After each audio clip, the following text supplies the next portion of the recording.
one of the top NTS and NTU are like world-class institutes which are based in Singapore. We had completed his PhD there. And there he had worked on reconfigurable terahertz metamaterials. So if people have watched James Bond movies, so you get that disappearing type. So it's made of metamaterial. So hopefully you will tell us something.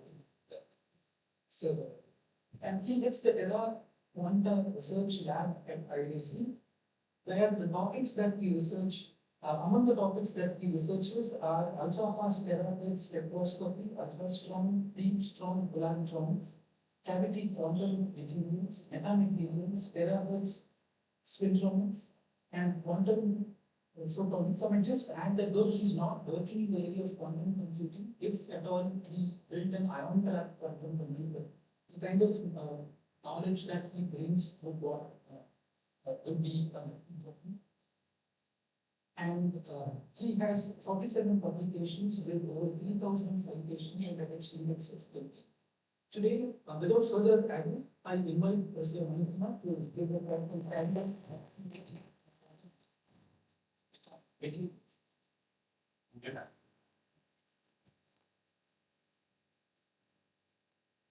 Thank you, everyone. And it's really a great pleasure to be here, and it's such an auspicious occasion of Founders Day.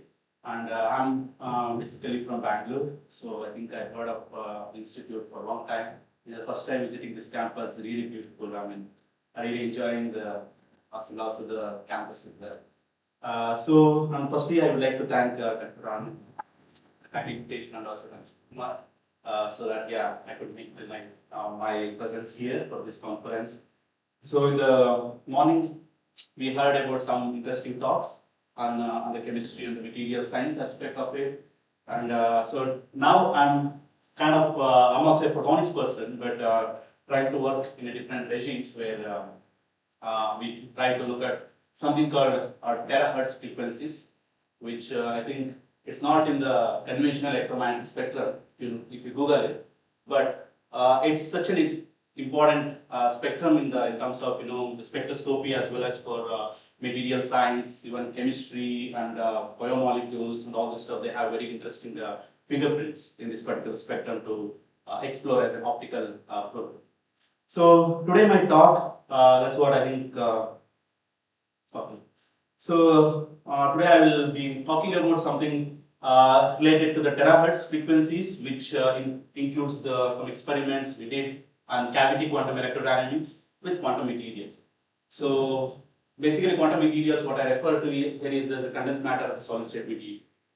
So that's the title of my talk. And as I was introduced, I'm from IISc Bangalore. And please, this is my research group, which basically called terahertz quantum and nanotechnology. That's what we explore in the quantum and nanotechnology aspects in the terahertz spectrum. So that's the lab name is, and then my because science thing. So you can please feel to approach me for any collaboration and the kind of discussion that we would like to have. So so today for my talk, the outline of my talk will be like in terms of introducing what is cavity quantum electrodynamics in the aspect of light-matter interaction as well as in the spectral domain of terahertz, what we do. And the interesting aspect, the cavity QED, like quantum electrodynamics is actually kind of has a very different aspect in terms of its application, and that's the one of the things that quantum information came with the polaritronics aspect. And so that now the things that we are trying to explore is to go into the regime of vacuum photonics. It means that so you drive the photonic systems with the vacuum field that you can create in this particular system. So that's my part of my talk, and I try to kind of say that how we utilize this vacuum in a material or in a space in terms of cavity QED that we explore.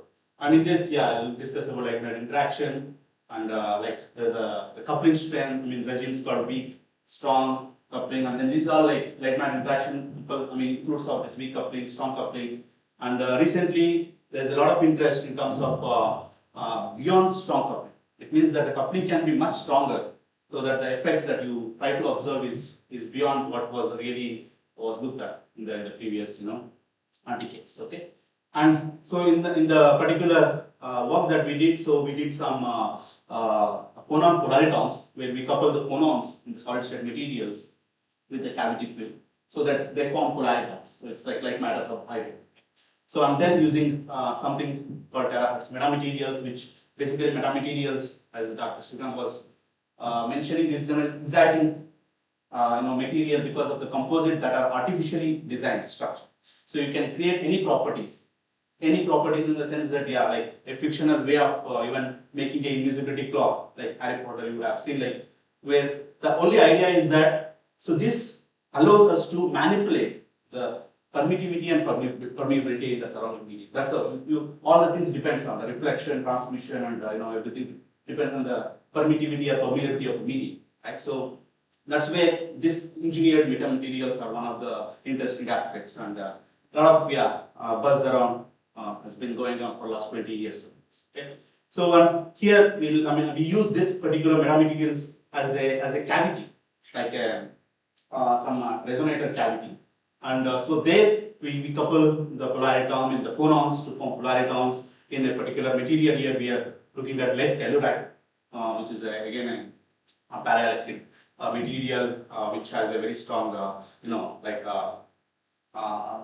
phonon type of behavior. So, and then we look at some interesting aspect what this cavity coupling can lead to. So, we used H2O, which is basically an strontium titanium oxide, which is a very interesting material for its properties in terms of the paraelectric to ferroelectric type of transitions, where it can be used as a some kind of magnetic switches and all this stuff, like memory switches and all. So that's where the work at the end of it, I'm trying to, we have recently got some results saying that we can use just the cavity fields. Like basically the cavity consists of photons, right? Like if you fabricate a cavity, two mirrors, so the light bounces between the two mirrors. It kind of confines the photons, right?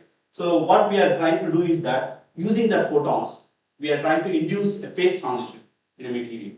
So there is nothing else, like no doping or no kind of strain or stress like introducing the material to kind of go under the phase transition, but it's just using the cavity fields that basically are the source from vacuum.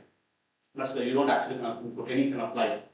Okay, so that's harnessing the vacuum in terms of reducing the phase transition. So this is outline of my talk. Excuse me, if I say that material in mind view, it is a quantum simulating material, how far I know.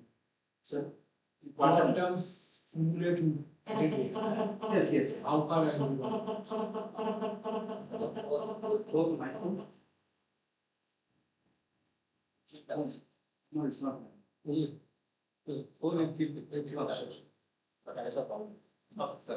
So yeah, simulating material, how far I know. So basically, in the quantum aspect of it, so this is one of the because you can use it in a very different aspect.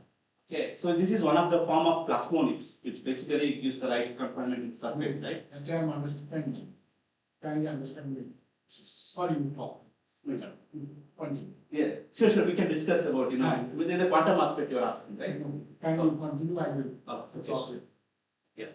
So yeah, in the research that is in our lab particularly, we conduct, as I said, the terahertz spectroscopy, where the terahertz is a frequency spectrum between microwave and the infrared. Okay, so which is basically has not been much explored. But in the recent years, there are a lot of interest in terms of looking at the material properties. In that, so our interest is also looking at the spectroscopy of material, where we try to look at like electron, like phonon interactions in the picosecond times, right? So between which waves, microwave and infrared, IR and microwave. IR, yeah, mid IR, basically the frequency is from 100 gigahertz to something 10 terahertz. So that's where the spectrum comes. So which has an interesting aspect as well. So one is that we try to explore the nanomaterial properties. Like we study the picosecond dynamics in the nanomaterial, where we look at electron-electron interactions, and then the phonon interactions, particularly at the low energy phonons are much evident on this particular frequencies. And then we also perform pump probe measurements to look at the time transient dynamics in any material systems. Where you, like morning we saw a talk where the perovskites, you excite and then see the lifetimes, right? So that's the kind of experiments we do, but using terahertz as a probe, not the optical as a probe. So that also has a very distinctive advantage. And again, yeah, we work on the spintronics, basically ultra-fast spintronics, where we try to drive the spins in the ultra-fast time scales, like femtosecond or picosecond, which give rise to some of the interesting aspect of what do you say, like spin orbit interaction that happens at that particular femtosecond time scale. So that's where we look to study this particular aspect using terahertz spectroscopy. And the next area is that today's talk, where I will be focusing on something called terahertz cavity QED. So this is a conceptual figure in the sense that we make a cavity using, as I said, so we use metamaterial, and then we put a material which is a solid state material. You have some excitation, collective excitation in solid state, like excitons, phonons, or in magnetic material like magnons, plasmons, and all this stuff, right? So they form as a matter, and then cavity we couple. For example, we can consider strongly correlated materials like PBT, that's what I was talking about, and then polarity, antiferromagnets or ferromagnets, and topological materials like bismuth-based systems, or like graphene is also one of the topological, and and then nonlinear photonics, superconductors. All these materials can be treated under umbrella, and then we can couple with cavity to study some of this interesting aspect. One is that we try to control the quantum properties of the material by using cavity fields alone. So that's one of the objective of the things. And we try to explore during that, similar way, we try to explore the properties of quantum vacuum. Like vacuum, we think that it's all like nothing is there, right? But it's not like space is not really empty. Okay, they have some kind of vacuum fluctuations, we call it as. So that also induces some physical effect.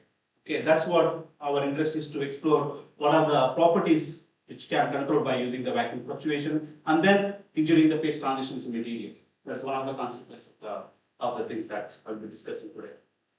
And in the other part, the third aspect of it, we work on nanophotonics as well, where as a metamaterial, as I said, that we can engineer the cavity dimensions and all this stuff. So we can go from a regime of a conventional, where this is basically an electric field enhancement because this is basically a gap, like you have a two metal, you pass a light. So this is capacitance effect, you actually kind of confine a field, right? So, and this confinement is much smaller than the wavelength of light.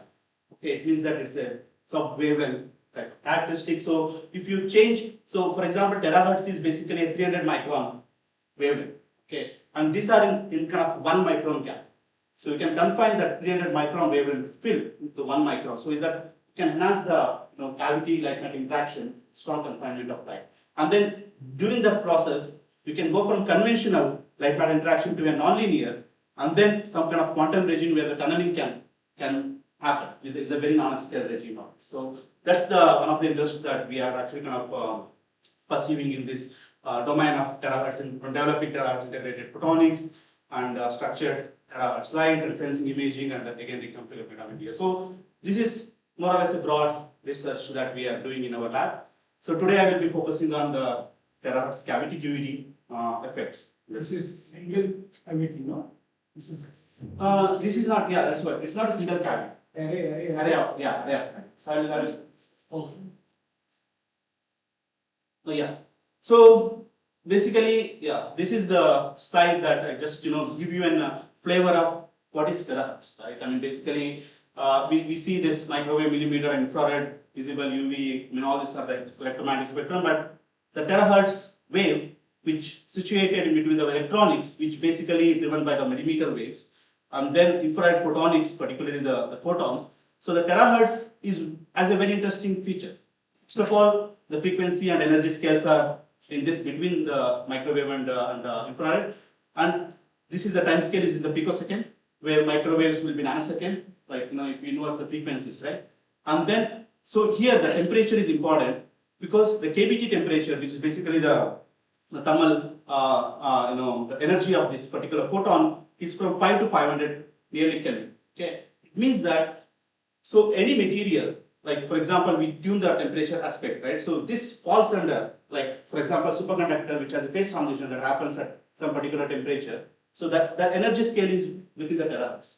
So that's where all the phase transitions are very interesting to explore, because most of the phase transition that falls under the energy of this, or I mean, within like 40 milli we are like somewhere near to that energy scales. Okay, and it shares this information of the optical domain. Basically, it means that you can also have a semiconductor sources, and it provides non-invasive spectroscopy as optical can do, and it's purely a photonic characteristics. That's where the imaging and spectroscopic aspect come into very important things, and we can develop some ultra-fast devices as photonics can do.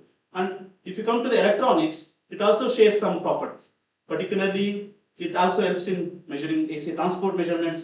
You do like transport DC transport measurements. That terahertz can give you the AC aspect of it, frequency aspect, and it can also give like large bandwidth when you go to the higher frequencies. That is for the communication, right? Like we now hear about 5G and 6G, right? So 6G means like you are trying to enhance the communication channel with better data rate and then better speed, right? The speed and data rate comes with the frequency and the bandwidth. Okay, so that's where the interest is now, is to push all the communication channel towards the terahertz regime, a few hundred gigahertz. That is basically sub terahertz, but it falls under this frequency spectrum because of the sources that is available here. So that's one of the things, and this is also transparent to materials like as microwaves, because the band gaps of all the materials are too far, so they are like transparent. So these are some interesting characteristics, and with that, the application is that you can look at low energy non-destructive spectroscopy, and there are vibration or rotational frequency of molecules, the chemical bomb, all the oscillations, even virus and all this stuff. They have very interesting features in this terahertz spectrum, and they can undergo large dipoles because of the intersub-band or interband transitions. And as I said, this is transparent materials. So this is some of this terahertz introduction. If you really want to kind of and again, the terahertz also has very high impact and technological significance. One is, as I said, that because of the molecular signature of this frequency, it can look like for the sensing application. Like for example, chiral sensing is very important. For example, like glucose exhibits different chirality with respect to the dichromosome, circular dichromosome that happens at the terahertz spectrum. Okay, so and again, this is a cancer cell detection. There, where the fat and cancer can be visually, like the terahertz imaging can be discriminated what is actually a cancer cell, and because of the absorption of this wave for the fat and cancer cells are different. And this is another thing, quality control, where you can see the agriculture leaf, which has a very good water content. This is a very dry leaf, and this is a terahertz image of that. What it means is that terahertz, because it absorbs, water absorbs terahertz strongly because of the H2, basically OH bond, which is there. So, and that's why you see very strong absorption which is happening, but in the dry, you see very less water content. That's why the quality control of the things also can be shown. And in the pharmaceutical as well. And here it's basically to measure the thickness, precise thickness of the capsule. So you can do terahertz time domain spectroscopy to accurately measure the thickness of the capsule with the content of it. And this is, of course, this is a security screening, where another interesting aspect is that you can pass through a man, or someone in the airport security and all. You can see these are the metal, like gun and all this stuff, and these are some kind of drugs, and everything can be detected when you are actually done. So that's where some applications are there. And the next one is the spectroscopy and many other different applications, because similar to all other spectrum, this also has a very interesting aspect. Anyone you're working on? Sorry? Any of these applications? Yeah, actually we are working on this. So I think this is a communication. 6G communication, we are working to develop devices, particularly in terms of sources, and we need to have a modulators, right? Because we need to modulate that any signal to such fast and in that frequency. That's what we are doing, to develop some modulators and sources and detectors in this frequency. So those things can be collaborated. Yes, yeah, we are actually working on all this aspect. First of all, actually, to tell you that sensing also is one of the aspects. Like we use photonic probes as well and terahertz probes to do sensing, like molecular sensing as well as in glucose sensing and biomolecular sensing and all this stuff. And we are doing the imaging as well. So we are looking at the imaging of the particularly the cells. Like, for example, we are looking at some skin cells and then looking at the different ages of skin cells to look at how the properties, like changes in the terahertz part. So that's what imaging we are trying. So, Raman, when you say the terahertz, the frequency is high, right? So energy is high. So radiation, what you are interacting with the Energy is very low. I mean, for example, optical, we have, HU, right? yeah, So the That's the frequency component is in terahertz. So Yes. energy is high. yeah, but if, for example, visible, Wavelength is opposite. yeah, visible is much higher energy, Yeah. right? I mean, this is actually lower energy than visible. So it won't have Much, yeah, that's why it's basically, if you are doing any visible spectroscopy on X-ray Yes. and all, right, they are the much more damaging things, but this is orders of 2-3 orders of, It's in the right side of the spectrum. This is lower than lower than lower, infrared. leftmost. Yeah, left, I mean, just higher than microwaves. Because microwaves we are already seeing in all the communication, right? So that is just higher, little bit, like an order of magnitude higher. That's the. So this is one of the aspect in the technology. But if you are interested in materials particularly, right, that's where this slide comes from. I mean, where terahertz as a fingerprint in many quantum and topological materials. Particularly, I'm looking at the solid state material here. So, for example, if you are looking at Dirac, wire semimeters, and topological insulators and everything, so they have this Landau levels, which basically is due to the magnetic field, which can actually kind of quantize the surface states, right? So that's the resonances happens at sub terahertz, and there is a you can look at the band gap of the topological insulator that actually happens to be at this energy scales of terahertz and Dirac cosmos and all the things. One of the aspect, and for example, interesting would be superconductors, where you have superconducting band gap, some plasma frequency scattering, I mean phonons, everything is in this regime of energies. And magnetic materials, we look at something like antiferromagnets and skyrmions and other fast control of the magnetic spins particularly. And then here, this is one of the things that today I will be talking about, strongly correlated matters like ferroelectrics and some H2 mode, all this, where you have some of these phonons and charge density waves, you can use them, utilize them to study the properties or to kind of, look at sunlight matter interaction to even tune the properties of material. That's where we are trying to do. Okay, so this is where the spectrum. That's what I'm telling you. 0.1 terahertz, which is 100 gigahertz, till 10 terahertz. That's the band of the frequency, and this is basically decided by the source that we use. We have a broadband source that can emit this particular gap, and then so we try to explore this, energy aspect. Okay. So this is so far things, and then so this is the terahertz time domain spectroscopy.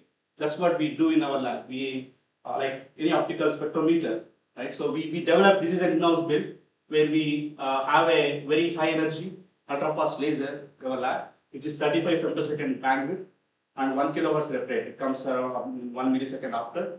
And then its wavelength is around 800 nanometer. And we use that to drive a nonlinear crystal, okay, with a very high energy, pulse energy. And then that can generate terahertz through nonlinearity. Like basically, this is a differential generation, frequency generation, like a optical rectification. Because if you drive anything with very fast frequency, right, they start to oscillate that frequency. So this kind of gives you AC rectification. Like you have actually seen about DC rectification and all, right? I mean, what about? So that this is where this frequency allows to be at the lower frequency because this is a very high energy. And then you can emit a low energy pulse, okay, in the terahertz, and then we use some optics to guide. And this is where the sample we keep, and then we detect with some very interesting technique which is called electro-optic sampling, which particularly uses the physical effect called focal cell.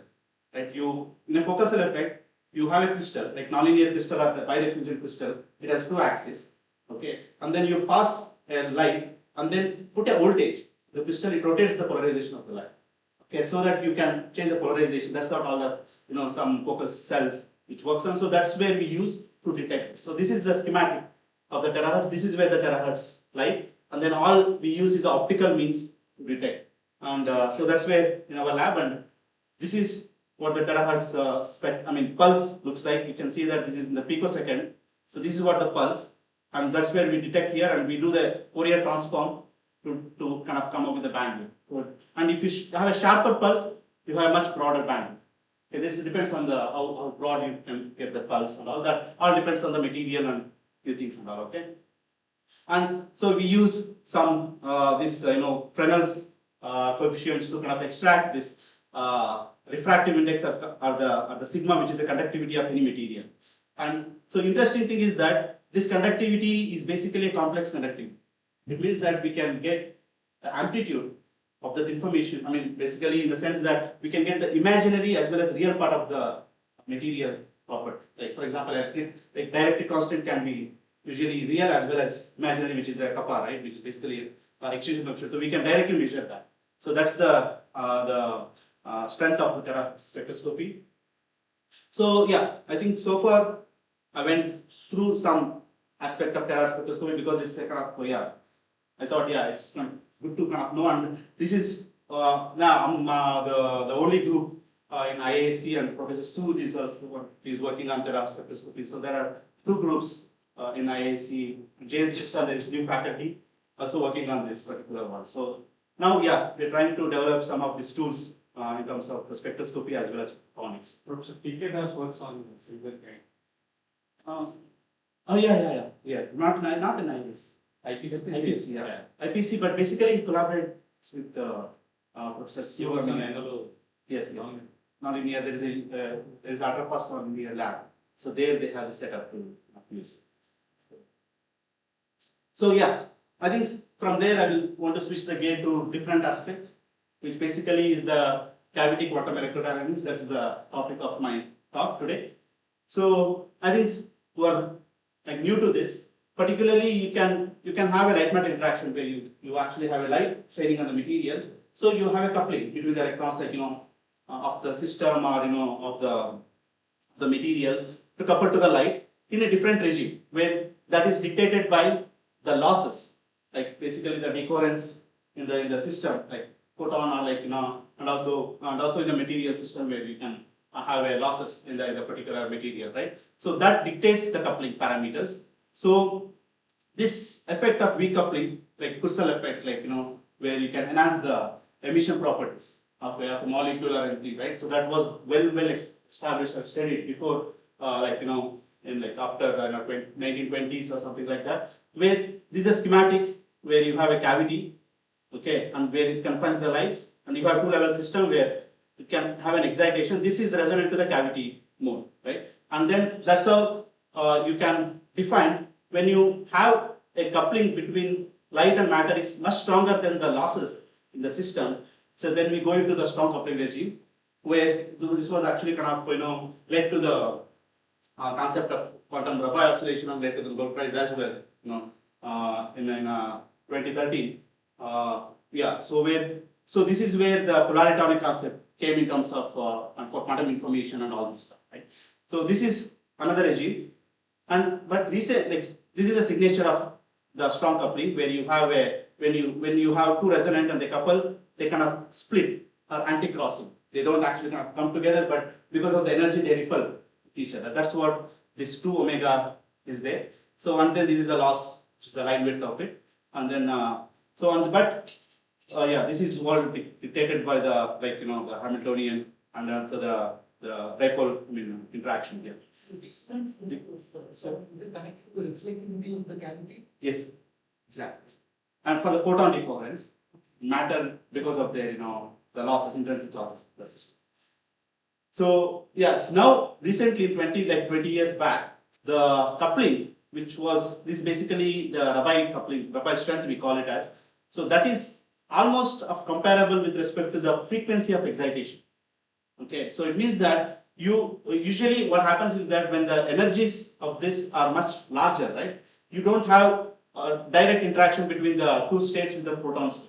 Okay, but when you compare, like for example, you have a light mode which is coupling these two, okay, and you also have a coupling which is also similar to the light mode, then the coupled mode actually kind of can be have a higher order coupling with respect to the light mode again. There is because it's close to a non-resonant type of aspect. So that's where the recent developments, these are like all perturbative regime, which basically like quantum perturbation, like perturbation theory can explain all these things. But here in the new regime, all the perturbation theory fails, in the sense that it goes into a much stronger coupling where the losses in this cavity and matter, they don't matter. I mean, they don't actually kind of influence the rate matter interaction.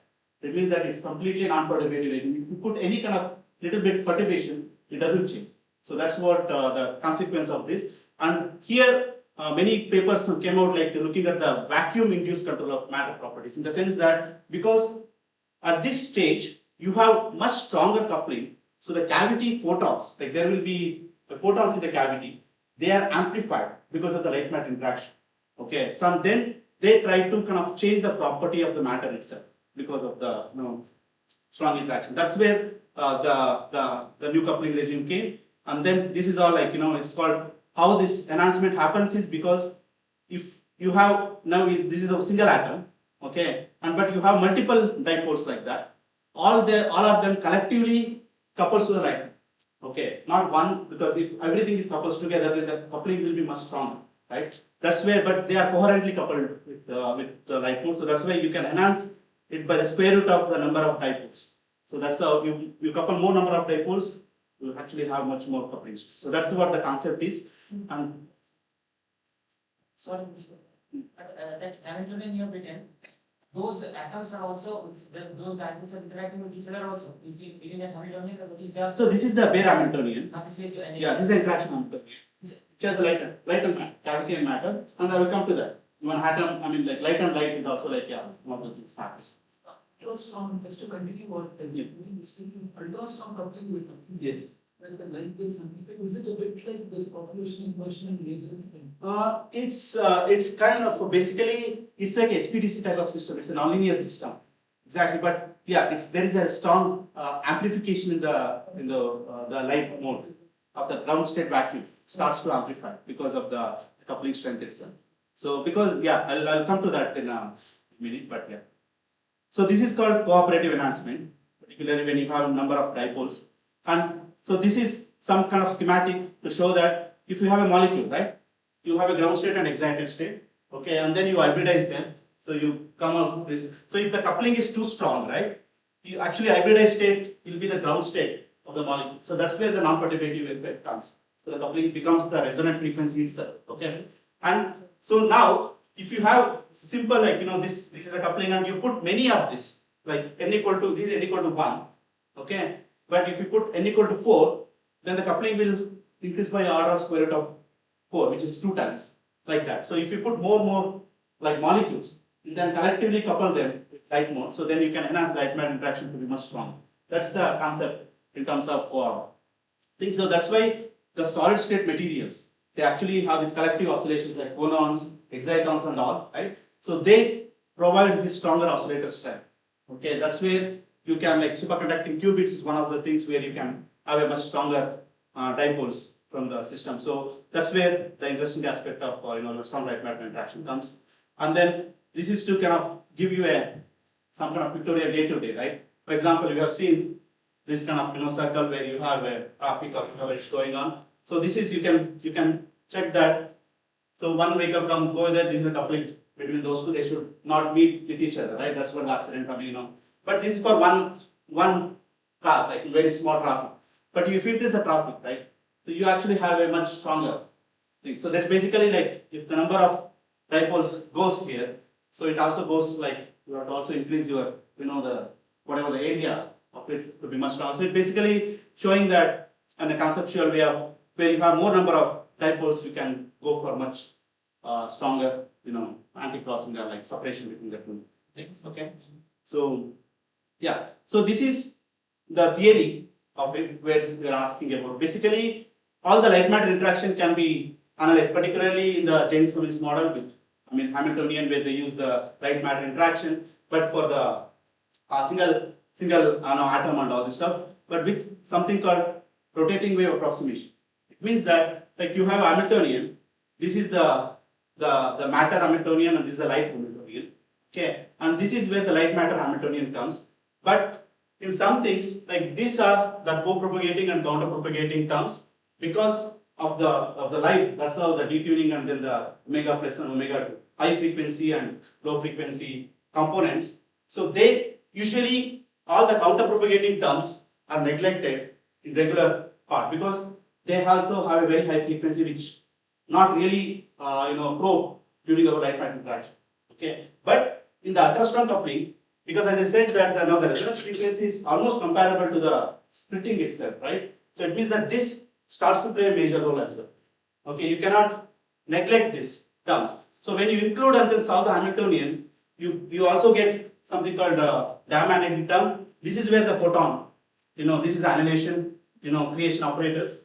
They start to also have a hopping between the two states. So that's where the photon density starts to change. So all these terms contribute to a new, Hamiltonian, which only can be explained in terms of, it's called decay model, where you have a collective excitation of all the matter, like, coherently, and then that's how this is the decay Hamiltonian, which establishes the strong coupling regime.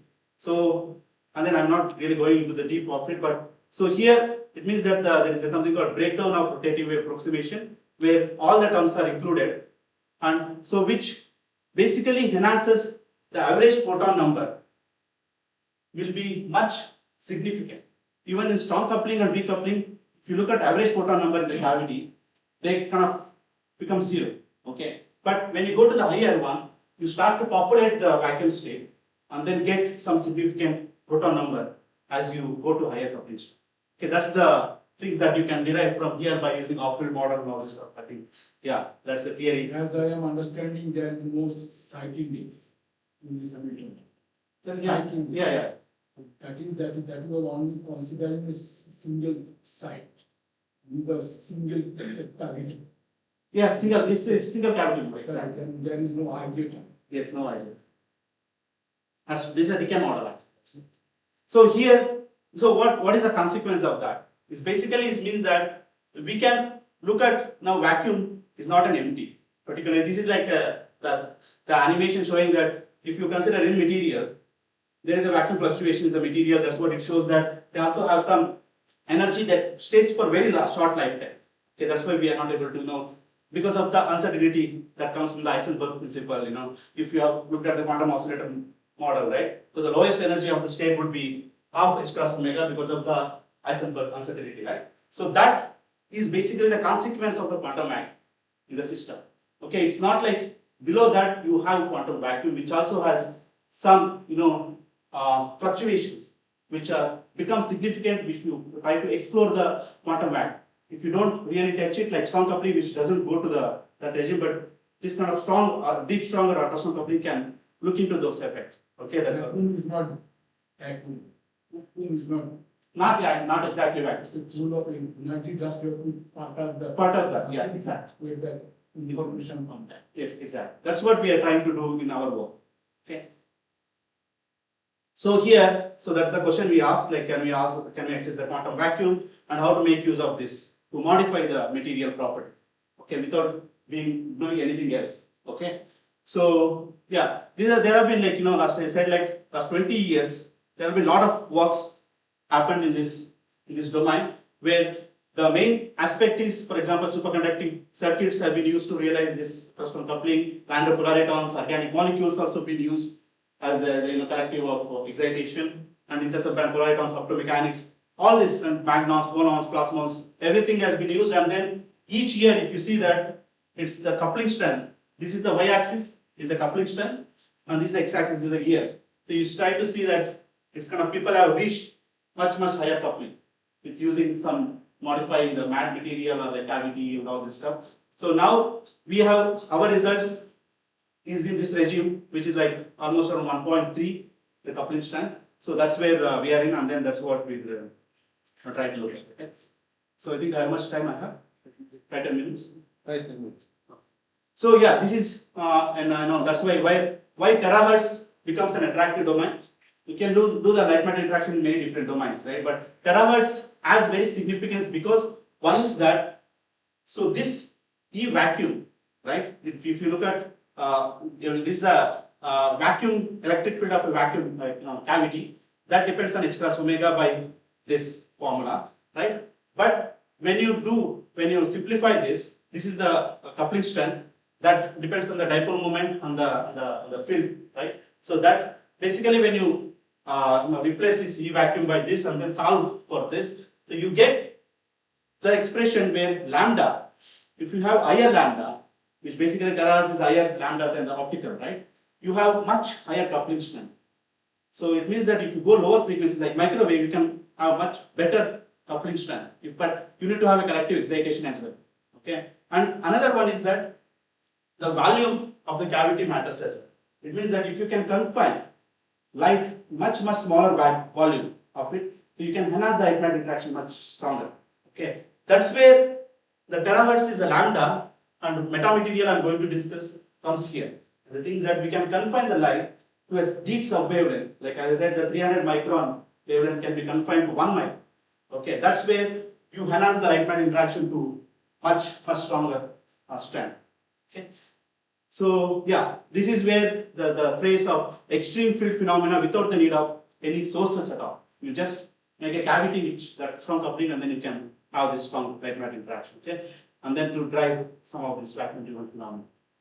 Okay, so here this is the schematic of a metamaterial cavity. That's how it looks. Okay, this is a substrate. We consider silicon, like depending on the substrate of the material, and this is the quantum material which is grown on the substrate. And then what we do is that just using photolithography or like E-beam lithography, we fabricate these structures, which is of the order of few microns. This is where the resonance of the terahertz dictates. And if you see here, this is a simulation done by CST, which is again a simulator for the electromagnetic things. You can see that there is a strong confinement of the field here, which is basically within the 4 micron. And this frequency field, the resonance is at 1 terahertz, which is basically 300 micron. So you can confine that strong wavelength and large wavelength into this. Okay, and so that you can have a much small mode volume, which is of order of 10 to the minus 16. Compared to the fabricator will have a much higher mode volume because of the entire things, but that's why it's very extremely low, so that we can enhance the electron interaction very much further in the case. So here we use phonon in the rectangular eye, which is again strongly correlated material, where this is a cubic structure with a FCC type of system, right? So what the interesting aspect of this phonon, rectangular is that the softening, in the sense that if you change the temperature of this material, so the phonon softens, in the sense that the frequency of the phonon decreases, and if this material undergoes a phase transition, okay, this frequency completely disappears, and then after the phase transition it comes up. Okay, basically the phonon plays a major role in terms of dictating the phase transition or phases in the particular materials. Okay, so the interest was to tune this dispersion, the phonon, to induce some type of phase transition in this, because this is a paraelectric material. Can we induce a ferroelectricity in this system? Okay, that's where the motivation was. And these are some properties of the phonon. As I said, that these are TO phonons that we couple. Okay, and this is where the phonon strength shows that. So this is the terahertz frequencies. At different temperature, you can see that it's going to the lower frequency. Okay, but it doesn't go to 0. Okay, but it doesn't have a intensive phase transition, but you can drive it using the light matter interaction. That's what our interest was. And so here, this is the cavity, and this is the phonon mode. And what we do is that we just couple them, as I said, the architecture of material and metamaterial and all. So this is what we got the result. So our phonon and cavity resonance is at 1 terahertz, but when you put them together, there is a strong splitting. This anti-crossing, strong. This is basically the Rabi splitting, which is much stronger. Basically, the regime goes is at almost omega by omega naught. That's what the normalized parameter, which looks like almost 0.75. It is comparable. Okay, that's called Fresnel couple.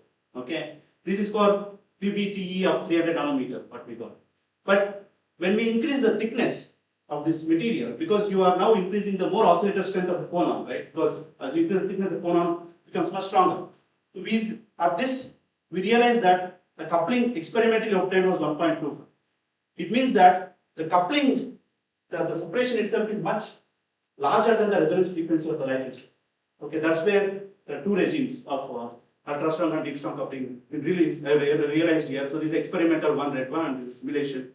So, and this is the contour one to show that these are temperature dependent, we see that as we go down the temperature, this is a lower polariton, this is a higher polariton. They have this anti-crossing here.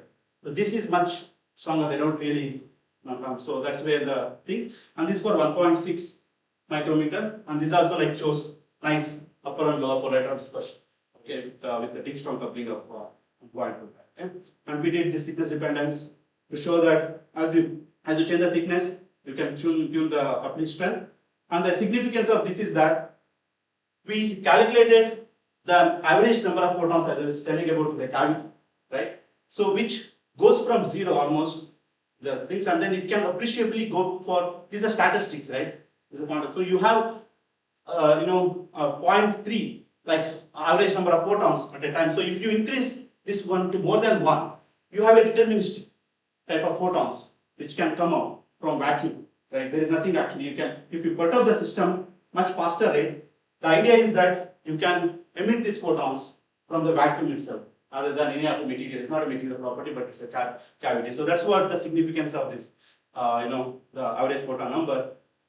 But unfortunately we couldn't see the phase transition that happens, because if this should disappear for the phase transition to happen, then because we have to kind of soften the phonon mode. But for the next one, we consider the STO, which is also paraelectric material, but we used this in a cavity. So basically it means that this is also a cubic structure with the TiO bonds, but this is in a paraelectric state.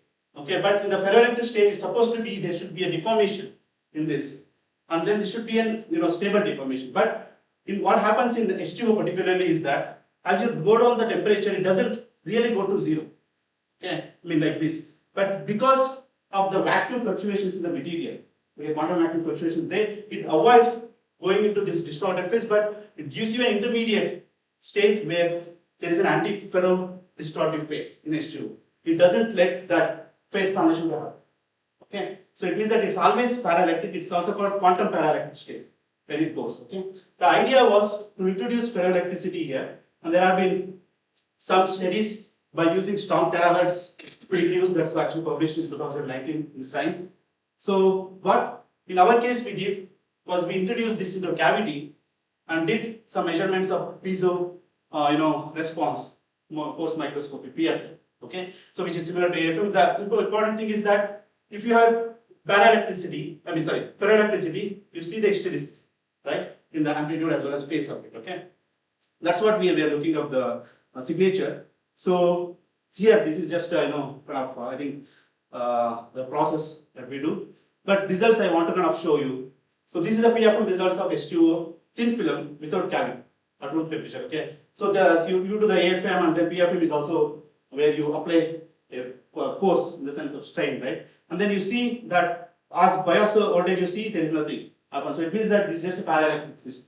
Okay, there is no response with respect to the applied voltage and with the piezo bit, right?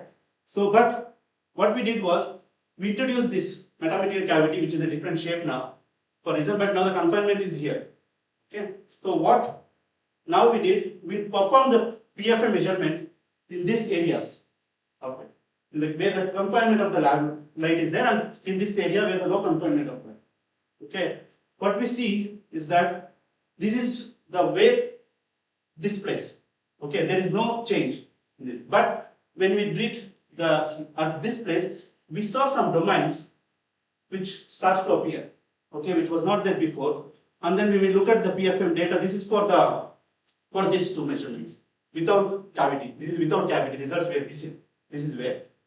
But when you put in the cavity, you see a nice hysteresis comes in the amplitude, which basically this is a signature goes there, and then but it should come to 0. That's where it's basically a phase is starting to develop. Okay, not a complete ferroelectric, but there is some ferroelectric phase, and this is very well signature of the hysteresis in the phase as well. So this is what the recent results we got like a few weeks back. So we are trying to look at. So there is a signature of cavity-induced ferroelectric phase transition in this material at room temperature, where we don't dope or anything, just a cavity, then try to look at the property. So yeah, I think I'm actually on time, I guess. But so conclusions are that in our work we're actually kind of looking at some light matter interaction, like cavity QED domain, and then so the significance was wanted to show some cavity control quantum material system where introducing the phase transitions in the quantum materials is one of the interesting one.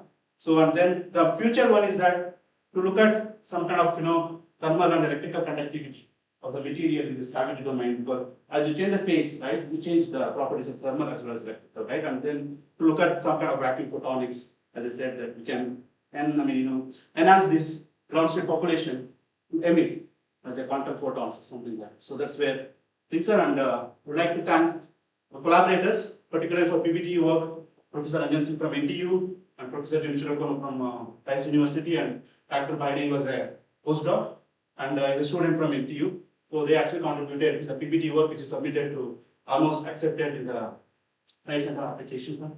But this is the STO, which is recently been done here at IISc. So we are actually collaborator. Professor Sujit Das is the material, is given as the STO material. And then my students, Kaushik and all that, actually they are the one who did the mission. So this is a funding agency, IISc as well as STARS and SCRB now is CNR, right? So yeah, that's what my presentation, and thank you for your kind attention. Sorry, please don't understand me. I'm not technical. Vacuum that you are cleaning is not original. Just that stuff. Yeah. Is an original vacuum is not. You may call it as single vacuum. Yeah, it's kind of basically, Single vacuum. It's not original. yeah, it's not basically what I mean is that this is the kind of pixel. There is a kind of pixel that is affecting the states of the matter. That's what we are trying to look Okay, at. I have done 3 quantum field calculation in this. Okay. I use single. Sure, we can discuss. Yeah, we can discuss. This is very theoretically also many people have been looking at, but we have some simulations experiment trying to kind of explain this, and it's quite we repeating and all this stuff. Which is Number I statement. thank you. One very nice talk. So one thing that I could not catch was like you characterize the ferroelectric material, PFM. So how is terahertz spectroscopy and ferroelectric capitalization related? Here, this basically we don't do terahertz spectroscopy.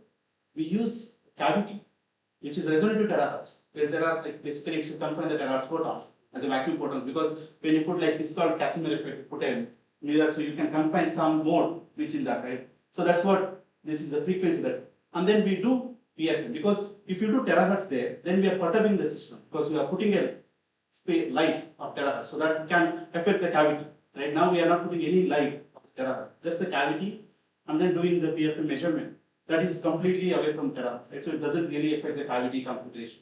So it's just a matter of configuration we are trying to look, so that should be sure that it's there is no effect of the free space photon, which is affecting the spread.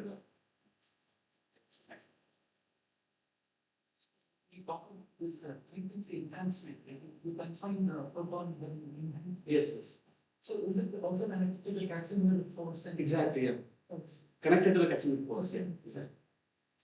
And how exactly physically, how do you concatenate the cavity and whatever it is in which you have those phonons, the lattice medias? How do you concatenate them? Yeah, basically with the fabrication, we do that's a planar fabrication. We have a thin film of material, and we just fabricate the structures on that. So the plasmonic effect of this cavity will actually penetrate. Photon can access the material as well. So which are, because they are in the vicinity of the light, unlike photons. That's what we try to get. Because fabric mirror is like the 3D type of configuration. No, yeah, fabric mirror like effect, but in the planar cavity. So yeah, I think I show the field here. Yeah, this is the one, right? So this is the field, because there is an electric field which is quite enhanced here, right? So this is very low here, then this way. So this is the confinement of the fields that's called vacuum confinement. If you don't shake any free space, right? That's what the Casimir effect, because of the cavity kind of confined within that mode. You can tune the frequency of the confinement and can use the tune the. Yeah, but I mean frequency, exactly. As you tune the dimension of it, we can tune the frequency. Yeah. But that's not your intention. Not our intention. We try to put it as resonant so that we have a resonant enlightenment interaction, and then so that is affecting the material property. That's what our interest is. And we are doing some control of resonant as well. So to make sure that how the physical effect comes. This is some of the. Another thing that you look for usually for ratings with 5G, 6G. Yes, yes. And things like that. So will it be compatible with the existing backbone of fiber optics? No, yeah, I think fiber optics is still very far in terms of terahertz concerned because of the losses Yeah. in the materials and all this. So maybe hollow core fibers are people are looking at. Yeah, that's one of the things. But now it is mainly on the wireless communication and also the two very short range. Because as I said that this is very sensitive to the water vapors here. So if I shade some terahertz, if it goes to some 1 meter, there is a lot of attenuation of almost around some few dBs. Like it's very strong absorption. So that's why it's like very short range communication. For example, device to device connection. That's what people are looking at, and that can happen at terabits per second. It's very fast. Right now we have like some few tens of gigabits per second maximum. So you can go to terabit because of the. You don't need a. Yeah, exactly. You can do it like Bluetooth rather than a. Wire. Yeah, exactly. I think we can get funding from UTP. Yeah, we are actually on the line to devotee. I mean, is interested a little bit. Yeah, that's what we are talking about. But yeah, Yes, because I'm sorry, that's not my. No, Because but I yeah, thought your funding agencies were all government. I was just thinking that some of. yeah, but problem here is that it's still there is no strong evidence because this is in the still of a development stage. So if you have already you think that you can deploy it, then people are jumping into it. But that's where it's in the usage case still it's in the very early stage. That's where the. We studies on cellular stage. Yes, we are conducting actually on biomolecule, particularly skin cells. What we are doing is that we are studying the aging of skin cells, particularly like senescence, and then like some kind of stress induced where it ages, like as you. So that's where we are seeing some signatures that terahertz can differentiate between what kind of age or like what kind of property of the cell, different things. That's what we are currently doing. There's one research program student as well. So you said the cell aging. Yes. It's right now you are studying the human cells. Yeah, I mean Or in the driver. whatever. Yeah, developed cells. like not a living cells, Yeah. but it's all like dead cells type of thing. Because it needs like bio clearance and all this. But we are trying to mimic in something. So So what about if you use some bacterial cells which are not any biologically active? They are Like- just cells. yes, it's Because those are you don't need any ethical clearance for them. we are also working on some blood like some of these things, but not. But I know, those yeah, things still clinical matter. Technical, yeah. So if you use some, for example, we have fungi. Yes, that's where one of the. We have bacteria which are non-infectious. So nothing they will do. But I have even 10, 15 years old cells of that. It's interesting. I mean, And yeah. I can grow them new ones, so we can compare is there. Yes, that would be very interesting. And also, very helpful for me also. yes. I mean, because this, as I said, that is a very different spectral regime, and in fact, yeah, fungal one, we are also trying one of the. I don't know exactly started it now. We are discussing some in an IISc itself, but yeah, there are different, domain or family of fungal, family, right? Yeah. So there, yeah, like looking at, it can differentiate. There are some reports, publications also, that it can differentiate between the different Species, you mean? species of fungus. Yeah, that's what. There are like one literature I think we looked at recently. Okay, maybe we'll discuss that. Yeah, we can look at Thanks. Quantitative is this policy. So Yeah, but that is an application. But basically, if you develop terahertz spectroscopy, you put a lead, and then we look at the transmission properties. We can detect. But only thing is that we have to develop some programs to kind of make it a image. we can sit for other fruits and vegetables. Yes. I mean, already the quality control is there. Like in the industries and all, they are already using terahertz as a quality. But because we are the impact material, because from the fresh one we can check, but if it is in the packed one. Packed one also, that's one of the application that's in some of the industries and all. Like they're developing the terahertz scanners. Just you put it on that, and then that will scan and then give you the quality of it. And then there are like nice videos and online. Already in Germany, it's many the companies already are selling it. But yeah, here I mean there is some. Thank you. Thank you very much.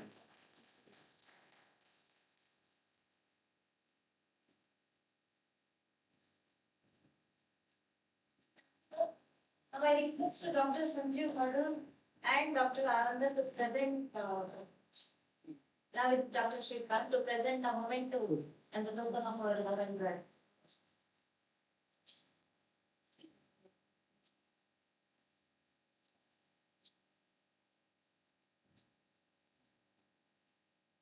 Victor.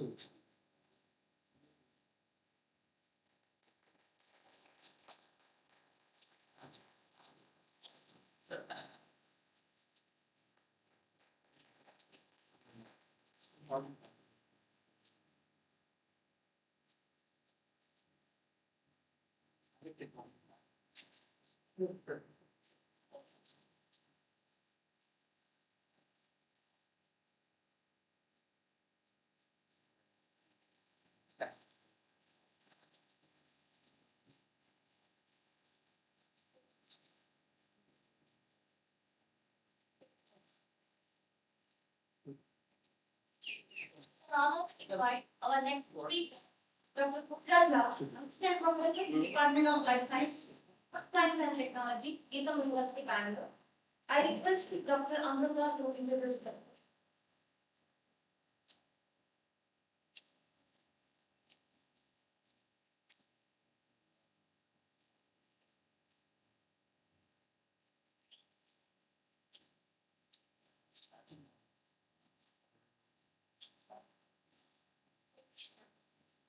It is my pleasure to introduce our next speaker, Dr. Pooja Jha, Assistant Professor to the Department of Life Sciences, Dept University, Bengaluru, specializing in food science and technology. Dr. Jha holds a PhD in food science and technology from NISt, Haryana, where her research focused on the processing and functional characterization of banana flowers. Her academic journey also includes an MTech in food technology and Electrodynamics technology, reflecting a strong foundation for the field. Her research interests span nutraceuticals and functional foods, waste utilization and value addition of underutilized plant parts, galactose foods, and plant proteins. Dr. Jha has made significant contributions to these areas, including receiving a research field grant for her innovative work on nutrient-dense, millet-blended galactose food formulations for lactating women. She has published extensively in reputed journals with notable work on the drying and functional properties of banana flowers, development of gluten-free biscuits, and iron-fortified rice. Dr. Jha has also contributed book chapters and presented her research at national and international conferences. Beyond her research, Dr. Jha has dedicated to teaching and mentoring, having taught a wide range of subjects from food microbiology to technology of animal and plant foods, and has coordinated academic programs and internships. She is a lifetime member of the Association of Scientists and Technologists India and serves as a reviewer for the journal Food Friendly. Please join me in welcoming Dr. Jha.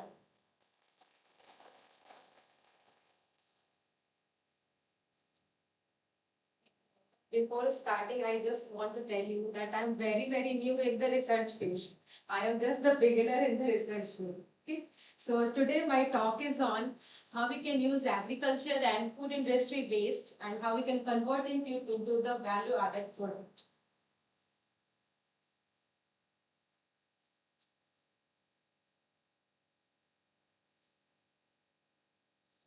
Next. Tell her, left hand. Left side, right side.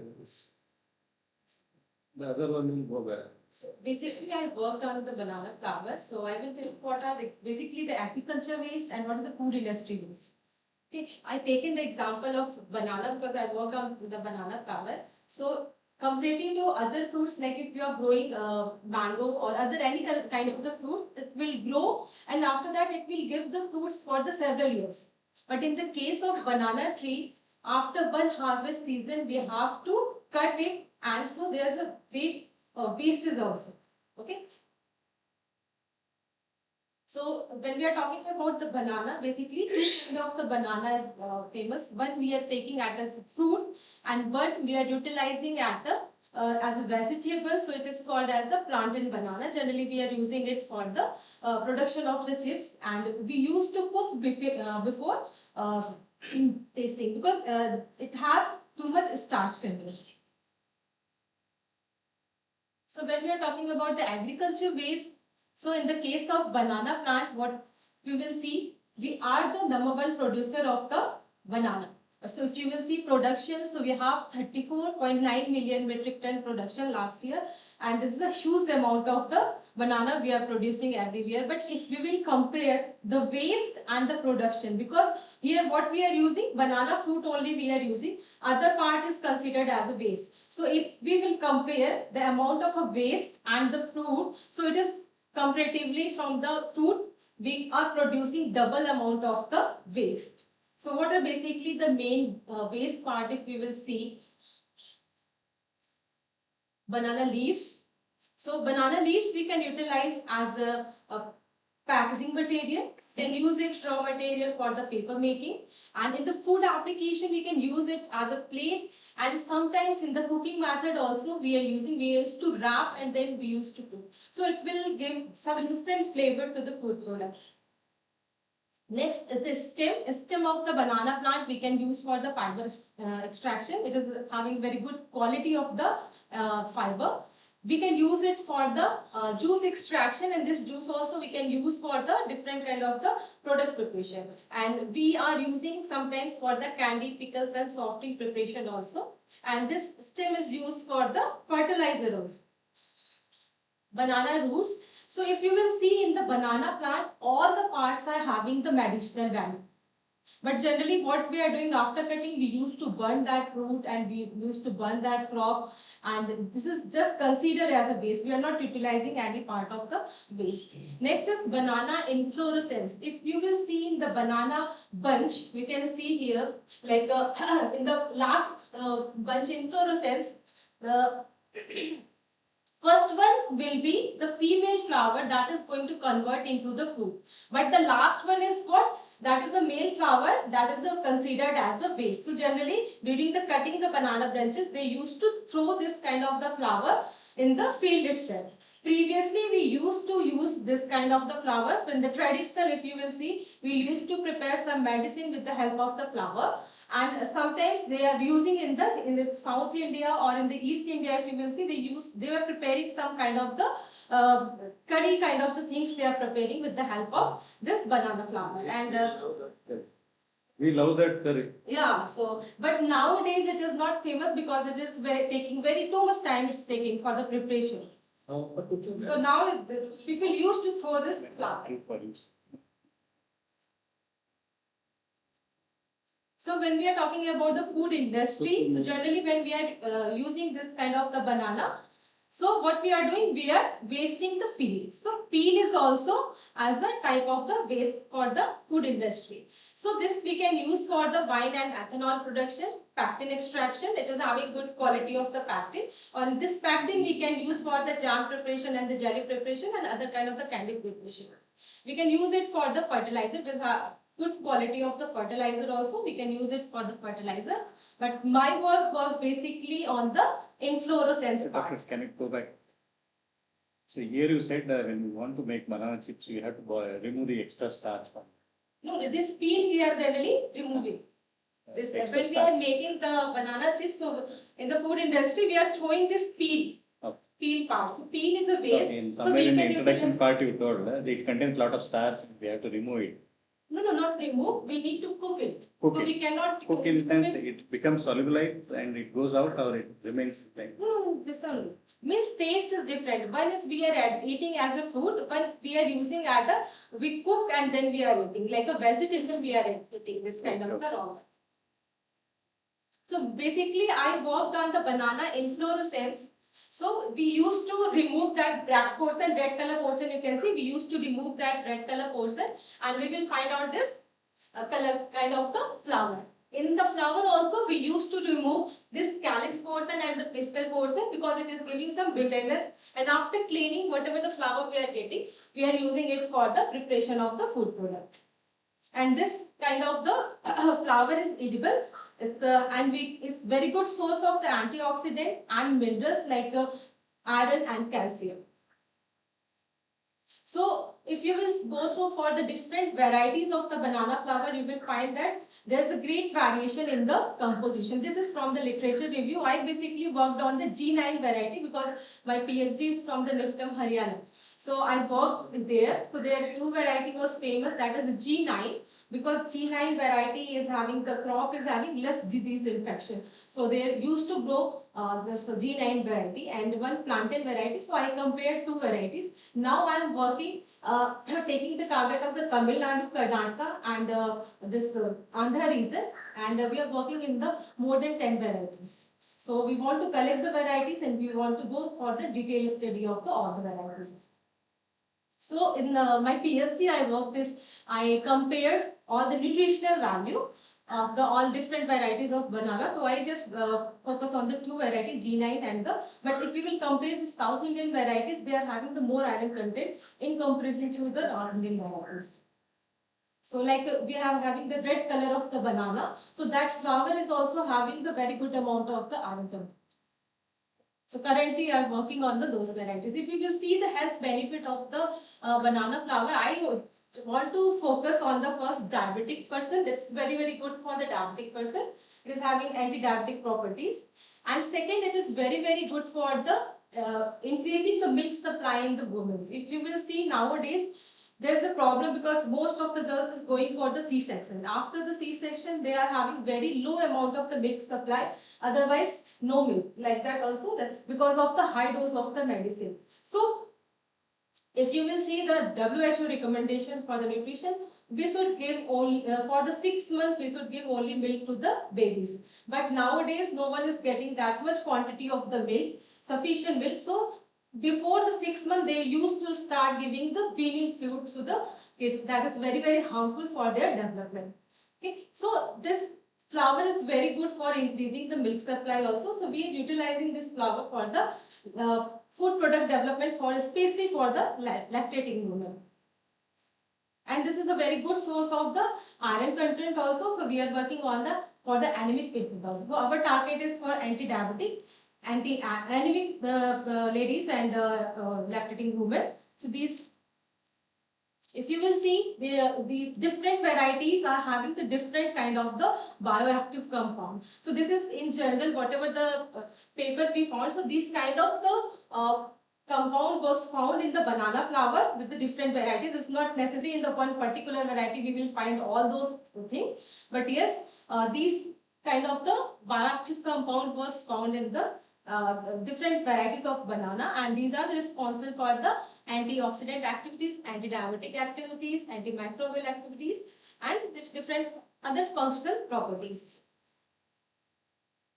So in my PhD work, I compared the two varieties, G9 and one plantain banana. So I also done the GCMS, but we did not find that much result as we saw in that particular things. That's why I'm working here. The varieties are very good source of the phytochemicals also. The variety nearby the Tamil Nadu and this Karnataka. So basically, in the PhD, I worked on the processing part. So if you will cut the banana flower, immediately it will turn its color into the black color. So that is a major problem during the processing of the banana flower. So for that, we optimize the pre-treatment condition. We given the different pre-treatments. If you will see in the case of the vegetable, we used to give the blanching pre-treatment. We tried here also in the case of the banana flower blanching treatment, but it don't work for the banana. It will again darken the color of the banana. So we use different kind of the chemical solution, like lemon juice solution. Sometimes we can dip in the buttermilk also. Sometimes we can soak in the rice rinse water. When we are preparing the rice in the extra amount of water, whatever the wastage of the water, that we can soak this kind of the flour into that kind of the rice rinse water also. So that also we can use as a pre-treatment. So like 5-6 pre-treatment we compared, and then we convert it into the powder, and then we check the different properties, how it's going to affect. So first we compared how the drying is going to affect by this kind of the pre-treatment. Then we checked that how the antioxidant properties will affect these kind of the pre-treatment. So we saw that yes, the great variation was there in the antioxidant properties. Then first I optimized the pre-treatment. Then I went for the different drying treatment like sun drying, because this is a traditional method. Then solar drying, and then tray drying, vacuum drying, and freeze drying. So after doing this, all these drying, I converted that into the powder, and you can see that color also different. And we compared all these powders. So basically, my PhD was in the comparison of all these powders. So we compared all these powder, and when we compared, clearly we can see the freeze dried powder is very light color. L value you can see very dark, very high L value we have. When we produce with the vacuum treatment, so whatever the powder we found, that quality of the powder was very, very good. That very porous kind of the powder we got. Generally, why we are doing this kind of the analysis? Because when we are going to use in the large scale this kind of the powder, so we should know what is the properties of that particular powder. What is the sun drying and solar drying? Sun drying is open sun drying, and solar drying we use the solar dryers. Temperature is more. Yeah, solar dryer we use in the. Like that? Yeah. Sun is exposed. So sun drying, the solar dryer we use. But why there is a difference in color like that? Or what does it make pick up that color like different Yeah, lines? because here in the freeze drying we are not putting it in on the temperature. Yeah, that is. Yes, in the solar drying, and here we are 50 degrees centigrade is there. So because of temperature it will change the color. And in vacuum drying, powder quality was good, but in terms of color you can see that is a darker color. But the other properties like flow properties was better when we are doing with the vacuum. What he means, because of color change, is there any pH change? Any chemical changes happens change in there. that you are not studying. That you are not. No, in the pre-treatment actually we studied color change. If you will provide the temperature, obviously the color will change. Because freeze dry, that is only minus 40 temperature is there, so obviously the color will be better. But whether that nutrition value still remains the same in all the methods or it differs? It from differs. methods? Freeze dry is totally different because it is high. Is it the best one? Yeah, this is the best one, but it is a costly also. If we are going for the freeze drying, it is costly. But because if you will see whatever the waste product we are having, if we will utilize and we will increase the cost, again we cannot use that technology. So that's why we optimize all the conditions like tray dried. I tried in the different temperature, how we can maintain like 40, 50, 60, 70. So which one is the better? Like I optimize all methods. Because we cannot every time go for the freeze dry. Yeah. Solar dryer is becoming famous nowadays. Yeah, solar dryer because Farmers. yes, if we will establish one solar dryer in the farms, we can use this technology very nicely for the dry.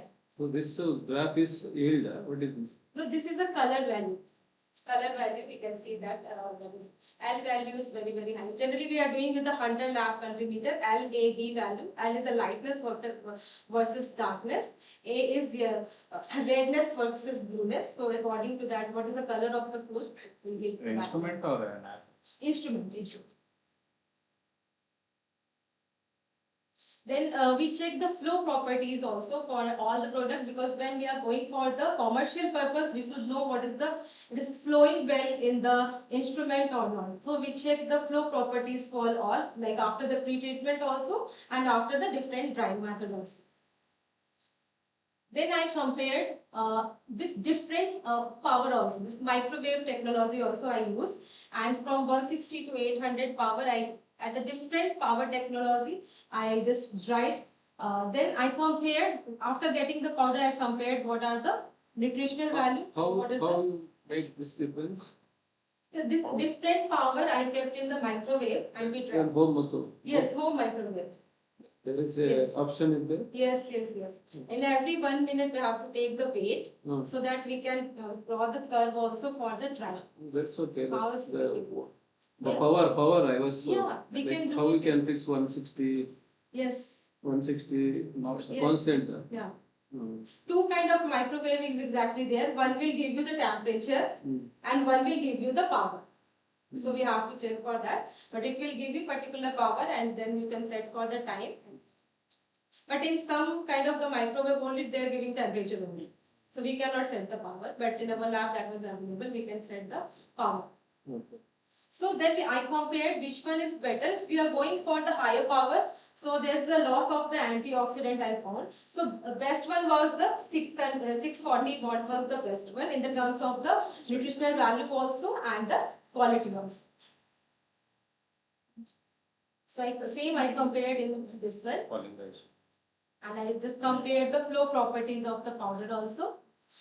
And now I am working for the innovative nutrient-dense millet-blended galactogord food formulation for the lactating women using the banana flour. As I told you, what are the problem nowadays women are facing. So for that purpose, I want to make a nutrient-dense product that will be rich in the iron content.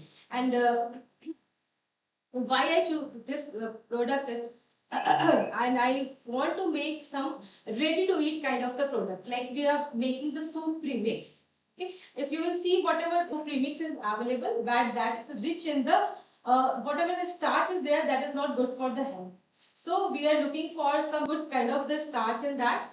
And why this soup premix or ready to eat kind of the food? Because that period we don't have a time to take care of ourselves. We generally take care of our babies and we are ignoring, ladies are ignoring our bodies and our nutrition. So that time we need this kind of a ready to cook kind of the food that will take less time, but it should be rich in the nutrition. So for that purpose, we are developing some products. So that is under development. Just now I received that brand and we have started working. So first time You got a grant? yeah, from- recently I from I see.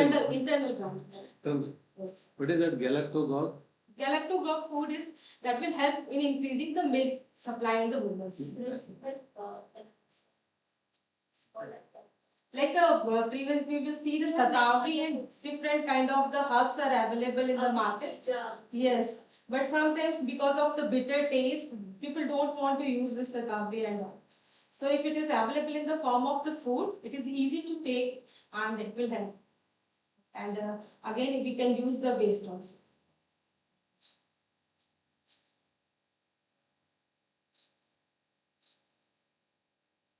So whenever we are talking about the waste utilization, so what are the different challenges? Technological maturity. So we are developing generally in the lab level.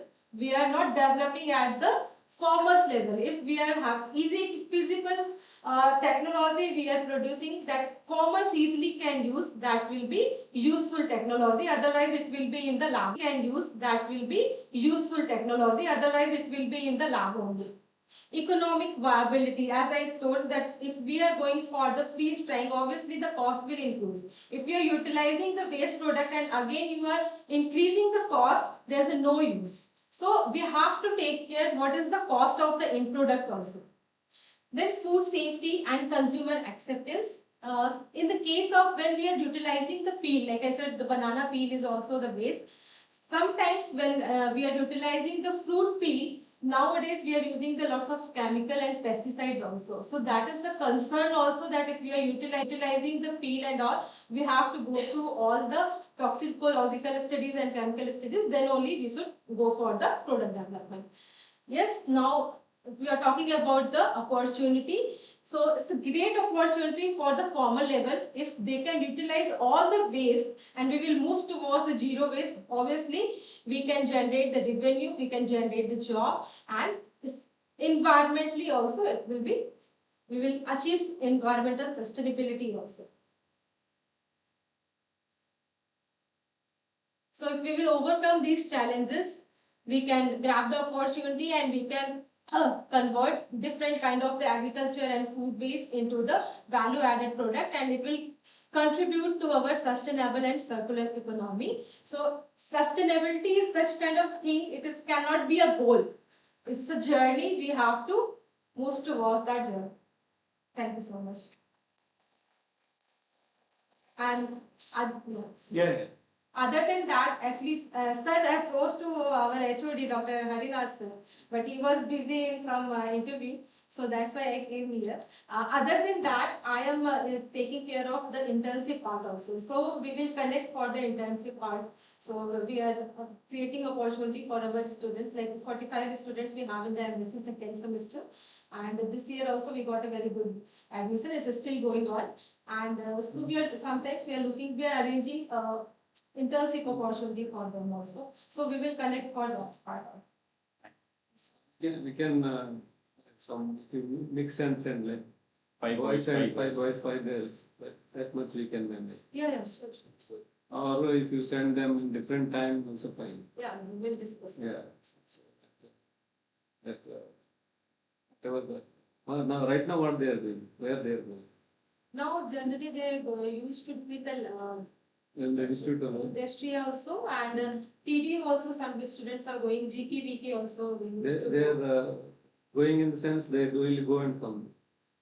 Some the GK, VK they used to go and come, outside they are staying, and if it is nearby they used to nearby they are staying. If any particular like CFTRI they are going, so they used to be inside it. So it depends on. So we can plan they want to come daily also. We have some level price. If they want to stay here also, we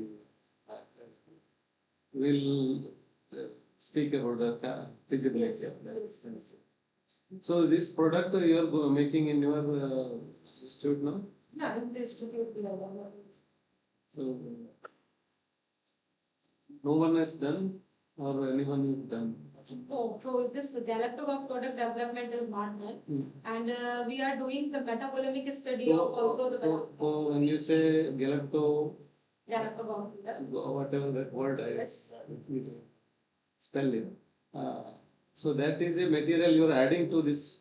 No, this banana flower is having the Has- galactose properties. It has. Yes, but it is not used because this process is very time taking. So people nowadays they are not using, but traditionally they used to prepare the extract and they are using for the galactose product and for the stomach pain and for the antidiabetic purpose. But nowadays it is not used for the medicine and it is no one is using this product. Nowadays, people talk about this onion powder, banana powder. Yes. Like, how do you think, like, is it commercially viable or is it lucrative? Yeah, Get into it. because if you will see this flower, it is having high quantity of the water. We cannot preserve for the longer time. If we will convert into the powder, we can preserve for the longer time.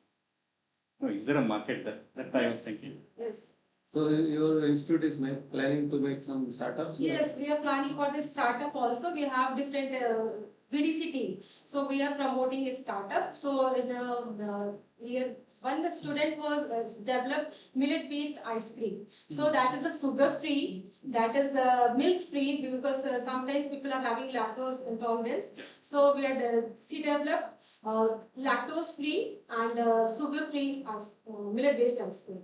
And taste is also really very good. If sometimes we will invite yourself, you can taste. It's very nice ice cream. So, Let's see, Usually starting also. food and food technology people will make one annual fest. Yes. So please come. Yes. This time we will. Don't consider us as a testing arena. You test first, then call. See, I will just give you one insight. So basically, with any millet or cereal-based product, the main why India don't have a lot of cereal or millet-based milk is because of microbial contamination. So that's a very big challenge in any industry, especially with millet. So it's a more vulnerable. Yeah, because of the nutrition. High nutrition It because will attract the and the shelf life is a challenge. that means shelf life means you have maybe because already they have some bacteria and fungi. If you sterilize that, then that should be okay. Whatever is half life in anything. is because there are already existing organisms. So they are eating away and that is the important changes. So if you keep anything which is like organism free, like life free, so even any number of years nothing will happen. That keeping that is a challenge. If you can find how to make onion powder, please. This already Pass. technology is there. They are converting onion powder. Come across, please share. Okay. Yeah. Yeah, we both had some. No, somebody else gave me some powder. He said, so Geetam has no incubation center. Yes, they have incubated started the incubation system for the, they were approaching the student if they are coming to the That is university. independently working, that incubation center. Yes, independently work. And the Vizag, they are having different, here also. That is Murthy center is a incubation Murthy center. center is different and this VDC system is different. Basically, they are working for the startup and they used to give their lab space also. If anyone wants to do trial, so they are used to provide some fund also and they will provide lab space also. They give outsiders also. Outsiders, We already discussed during the MOU signing. I said only for their.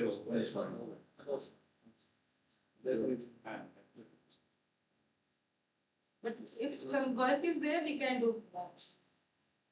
Okay, thank you.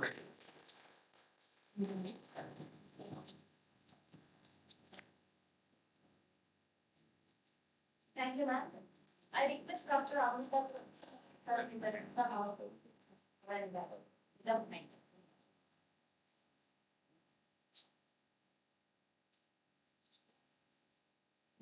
And please, Go.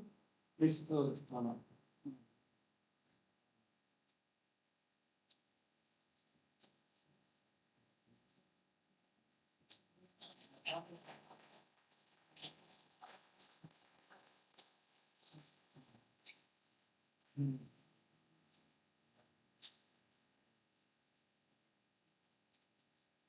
as we come to the close of the session, it's important to reflect on the knowledge shared and the insight gained.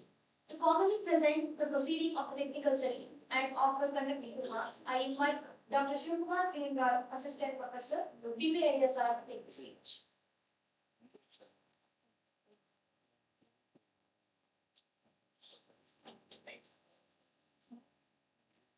Hare Krishna, Namaste everyone. It gives me great pleasure and a deep sense of responsibility to deliver the summary and concluding remark for today's Founders Day celebration at our institute, IISr. We began the day on an auspicious note with an invocation by Ms. Meghana and the ceremonial lighting of the lamp symbolizing dispelling of ignorance and illumination of knowledge. We were honored to hear the welcome address by our director in charge, Dr. Ananda, which set the tone for the significance of this day, a day that commemorates the vision, values, and enduring legacy of our visionary founder, His Holiness Sri Vibhulesha Tirtha Swamiji. It was truly inspiring to listen to our chief guest, Professor Nagaraja H.S., founder and chief mentor of the Prayoga Institute of Education Research. His words, "Process of science is greater than product of science," tells us hands-on experience and observation are key in science. The other thing which Professor H.S.N. mentioned by giving an example of Nobel laureate Professor C.V. Raman, which is very much relevant, is you don't need state-of-art facilities to excel, but all you need is a brilliant idea and the will to pursue it. We are privileged to have with us two other distinguished guests of honor, Dr. Geeta Balakrishna, Director, Center for Nano and Material Science, Jain University, and Dr. K.S. Nagabhushana, Director, Prayoga Institute of Education Research. The inaugural session was smoothly conducted with comparing by Ms. Asha Devi and concluded with formal vote of thanks delivered by Dr. Naresh Narajala. The technical sessions that followed were equally enriching. Dr. Sanjeev P. Maradur provided a comprehensive overview of the research landscape at PPISR, showcasing the diversity and depth of ongoing investigation. Dr. Geeta Balakrishna's lecture offered an excellent perspective on perovskite solar cells. Dr. Nagabhushana highlighted the significance of colloidal metal nanoparticles for catalysis applications. We had delicious lunch in the afternoon, and in the afternoon we had two very stimulating lectures which didn't allow us to sleep. First, it was by Dr. Manukumara, which shed light on cutting-edge cavity quantum electrodynamics and terahertz spectroscopy, the research that he is conducting at IISc. Finally, we had Dr. Pooja Jha talking on transforming waste into value-added products, which was equally enjoyable. Thank you, ma'am. Together, these sessions reflected the spirit of PPISR, a place where scientific excellence, collaborative inquiry, and societal relevance converge. Today's program has also truly embodied the vision of our founder to promote and nurture science for advancement of knowledge and benefit of mankind. Thank you, everyone.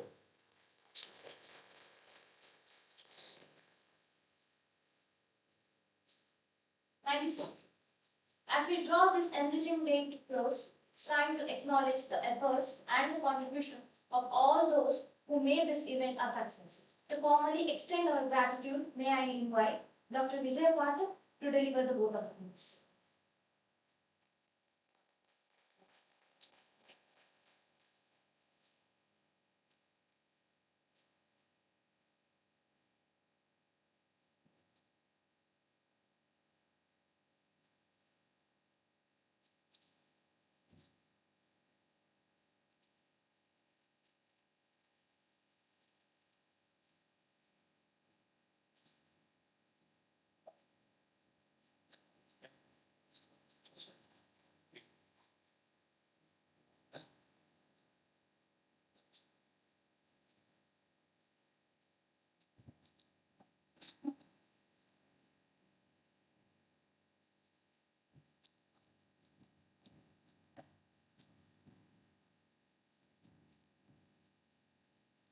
Leave it on the dais, sir.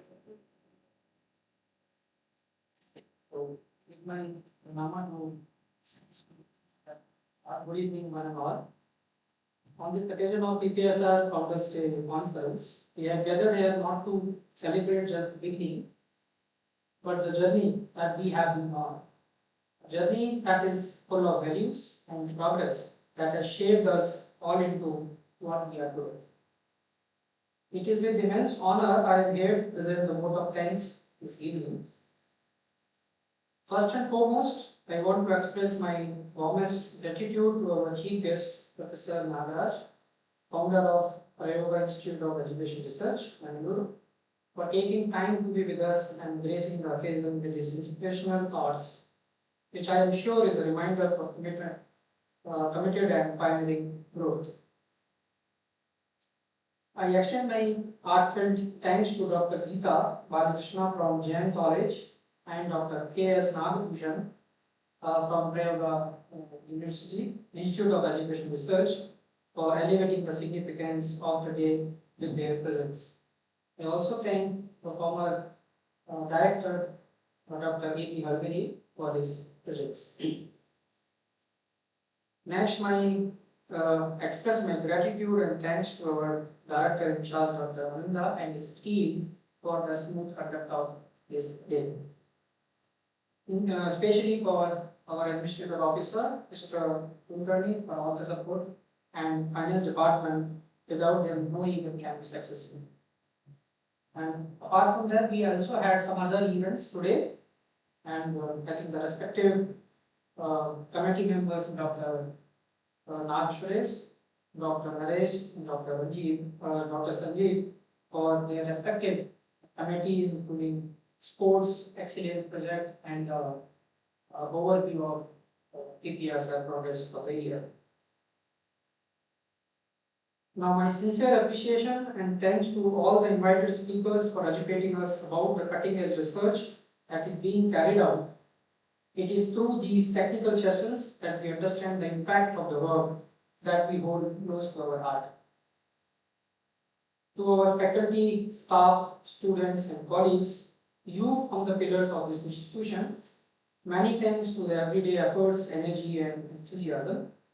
The institute stands tall because of the collective spirit that we all bring forth. To the organizing committee and volunteers, my warm thanks for making the event a success and this day a memory to cherish. It would not have happened with the thorough planning and the execution. I finally thank one and all in the audience from in-house and from other institute and other professors also for being with us today and cherishing this valuable day. Let us move forward with the same zeal as today. Thank you and happy publishing.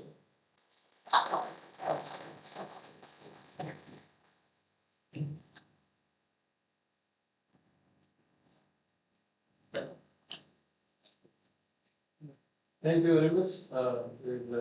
We had a very nice function today. Thank you all. Yes.